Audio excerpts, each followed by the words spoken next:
I started watching anime, which is like Japanese cartoons, and I used to watch them with Japanese audio and English subtitles.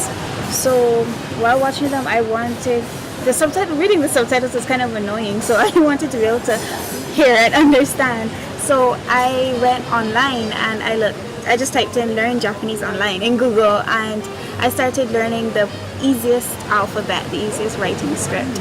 And I spent the whole summer, I had a notebook and I wrote them out, and I spent the whole summer walking around the house practicing the sounds. In my second year of university, I wanted to go on exchange because as a language student, I figured it was better to immerse myself in a culture to learn the language. And while going through the list of partner universities with UE, I saw that there was one in Japan. So I completely gave up on the Spanish, going to Spain, and I said, yeah, I'm going to Japan. But then when I told the international office I wanted to, there was no one else who had ever done it before, so there was no precedent. They weren't sure how to go about it, so I had to set all the precedents. After I finished my exchange, I went back to UE and I graduated university. After that, I didn't really have a plan, and my mother suggested going back to Japan to get a certain qualification in a proficiency test that the government has. So I applied to a Japanese language school in the same city that I had done the exchange in. I got in and I studied for 1 more year, and I did the exam and I passed. So I figured, well, since I spent all these years studying Japanese and stuff, why go back to Barbados, you know? So I started looking for a job about halfway through that year.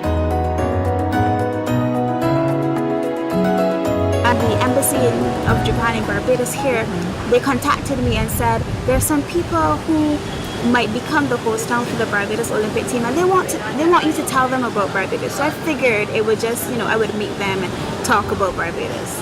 And 2 of their officials came to Osaka from Nanyo, and they met with me. And at first it was more of me, telling them about the country, but then they said, would you want to work with us? And I said, of course, I'm looking for a job. Of course I want to work with you.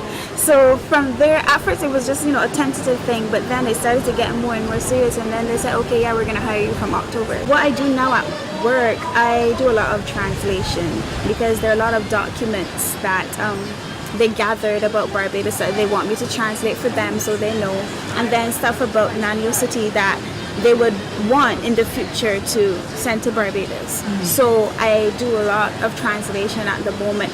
After this trip though, when I get back, I do believe there will be a lot of more communication between the City Hall and the Barbados Olympic Association, so things are going to get a little more busy than what I am currently doing.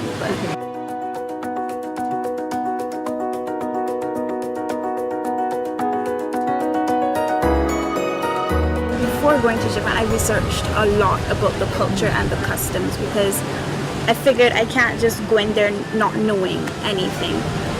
But I also tried not to go with any stereotypes and preconceived notions because they tend to be wrong. So I figured I would go in there with a blank slate and let Japan tell me how they are. So I didn't have too much of a culture shock.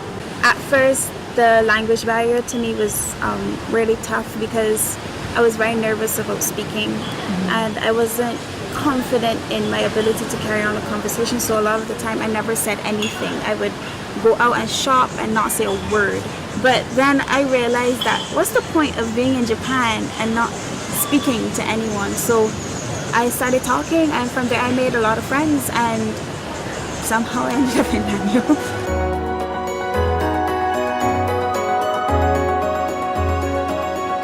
Without the arts, without languages, there are a lot of things that we would not be able to enjoy. And how can it be a bad thing to be able to communicate with someone from another country and another culture? That can't be bad. That's a good thing. So I think even if you do push STEM, I think maybe push arts equally. I think it's very, very important. こんにちは。南洋市でバルバドスのオリンピックの選手をお待ちしております。Hello everyone, and we are waiting for the Barbados 2020 Olympic athletes in Nanyo City.